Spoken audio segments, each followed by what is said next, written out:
Hello guys, this is Devin, and today I will be giving you an introduction to the CFOP method.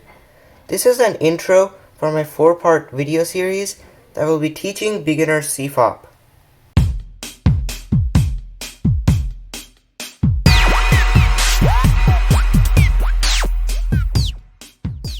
Don't forget to subscribe to my channel and hit the bell icon for notifications. So you might be wondering what CFOP exactly is.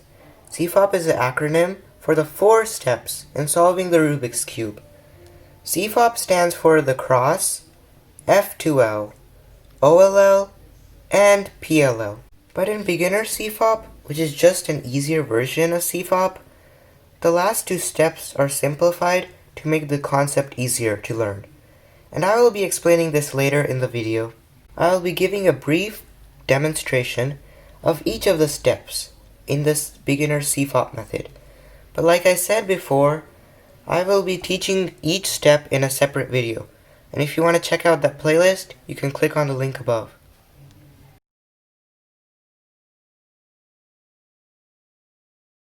The cross is the first step in solving the Rubik's Cube.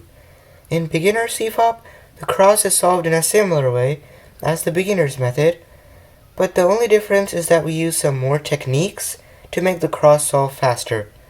So I would recommend that you know how to solve a Rubik's Cube, and if you want to learn, you can click on the link above. Holding the white center on the bottom, we solve the cross by adding these 4 edges around the centerpiece. This is done by taking each of the edge pieces under its center and turning it 180 degrees. And this you do on all 4 edges. This solves the white cross.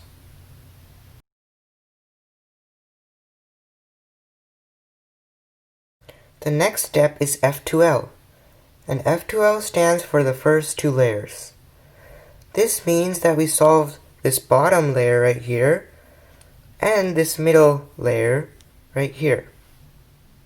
So now you will notice that to solve the middle layer, you need to solve this slot between the 2 center pieces.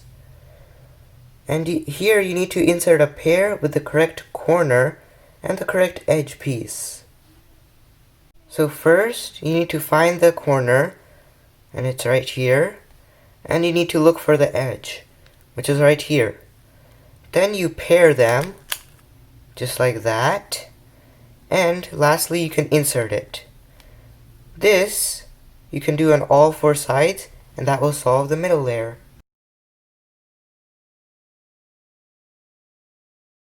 After the cross and F2L, the third step is called OLL, and this means to orient the last layer. This means that you have to align all the yellow pieces so that they're facing upwards. So right now we only have 4 facing upwards, but OLL solves this yellow face. In the full OLL, there are 57 algorithms to solve this yellow face. But in the beginner CFOP, you can learn 2-look OLL, which is an easier version of the full OLL. A benefit of this is that it only has 10 algorithms. I recommend that you learn 2-look OLL first, because the 10 algorithms in 2-look OLL are also used in the full OLL, so it's worth learning.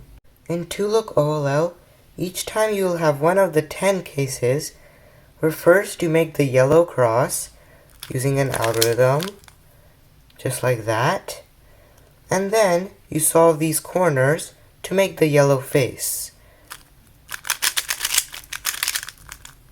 just like that. This solves the yellow face.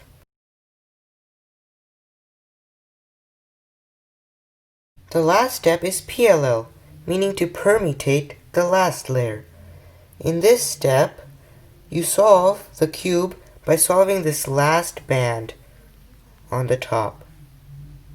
Again, full PLL has 21 algorithms, but 2-look PLL, which is a bit slower, has 6 algorithms, and I would recommend that you learn that first. In 2-look PLL, you solve these corners first by swapping them around, and this you do by using one algorithm. Just like that. Then you will swap these edges or permutate them. That is also done by one algorithm. And that solves the Rubik's Cube. So this was just a quick overview of the steps in CFOP. This is just the beginner's video, but you can reach very high heights with CFOP. The CFOP method has even been used to set many records. Now that you know what CFOP is, you can start learning beginner CFOP. To learn, you can watch my first video in the series, which teaches the beginner's cross.